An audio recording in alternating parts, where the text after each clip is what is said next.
Bienvenue à toutes et à tous, je suis Charlotte Ferrari et je suis vraiment ravie d'être ici avec vous pour cet atelier Mieux se disputer en couple.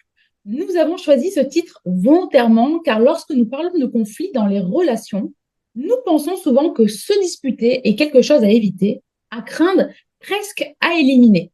En réalité, le conflit n'est pas le problème. Le problème, c'est la manière dont nous le vivons et surtout la façon dont nous communiquons.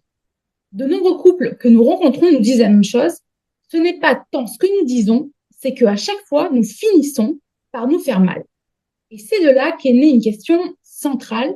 Pourquoi, lorsque nous parlons ou que nous nous disputons, nous finissons par nous blesser? Pour nous aider à y voir plus clair sur ce point essentiel, je donne maintenant la parole à la thérapeute Cindy Kerasso de psychologue.net, spécialisée en thérapie de couple, qui va nous aider à comprendre un élément clé. Le problème n'est pas ce que nous ressentons, mais la manière dont nous l'exprimons. Oui, exactement, Charlotte. En fait, le problème n'est pas le fond, c'est-à-dire le sujet qu'on veut évoquer, mais c'est la forme.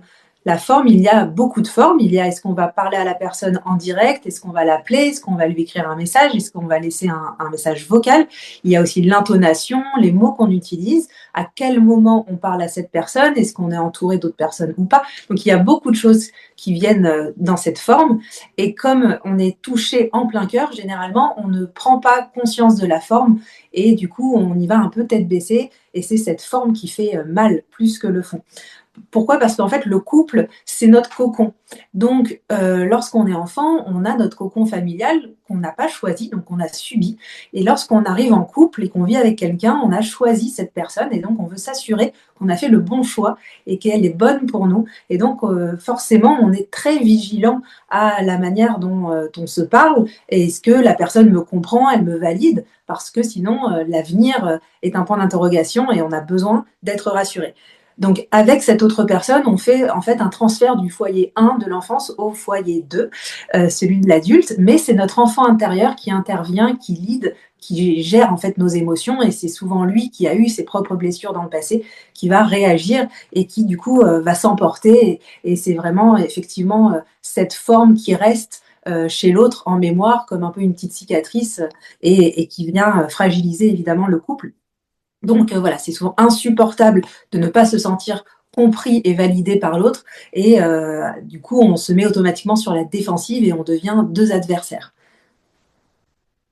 D'accord. Merci Cindy. Alors, il y a une chose qui frappe souvent beaucoup les couples, avec des collègues, des amis ou même des inconnus, nous arrivons à discuter sans trop nous faire de mal, mais pas avec notre partenaire. Avec la personne que nous aimons le plus, les mots deviennent plus tranchants et les réactions plus intenses. Pourquoi, Cindy, se dispute-t-on souvent plus mal avec son ou sa partenaire qu'avec un ami ou un inconnu?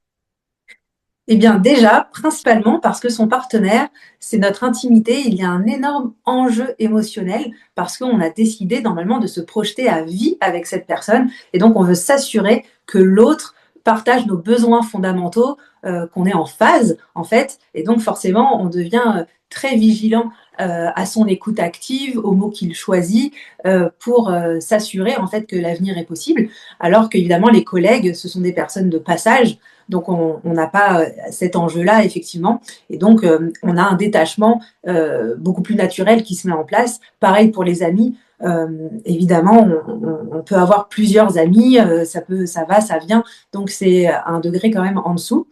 Et puis, aussi, quand on est dehors, on est en société, on est censé être civilisé, montrer qu'on est bien élevé, et donc on porte un costume et on prend sur soi, du coup, pour gérer au mieux en fait notre comportement, voilà, notre langage aussi non verbal, et donc on se retient beaucoup, et à la maison, on arrive le soir et on décharge.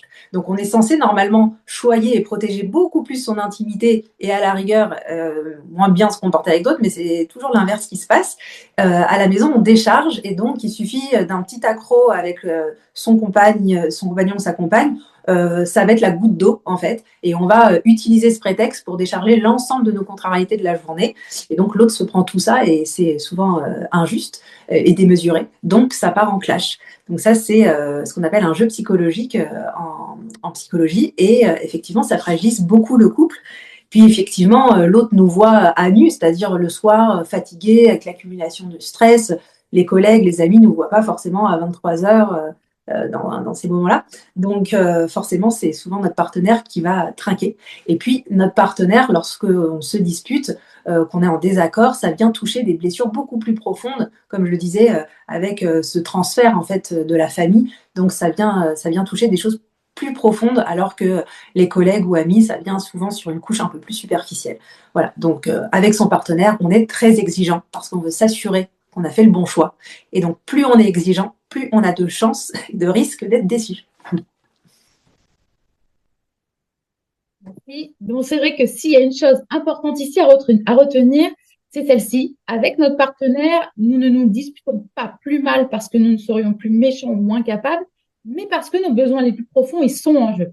Et c'est précisément pour cela que la manière dont nous parlons peut faire toute la différence. On peut continuer à se blesser en couple ou commencer enfin à nous comprendre.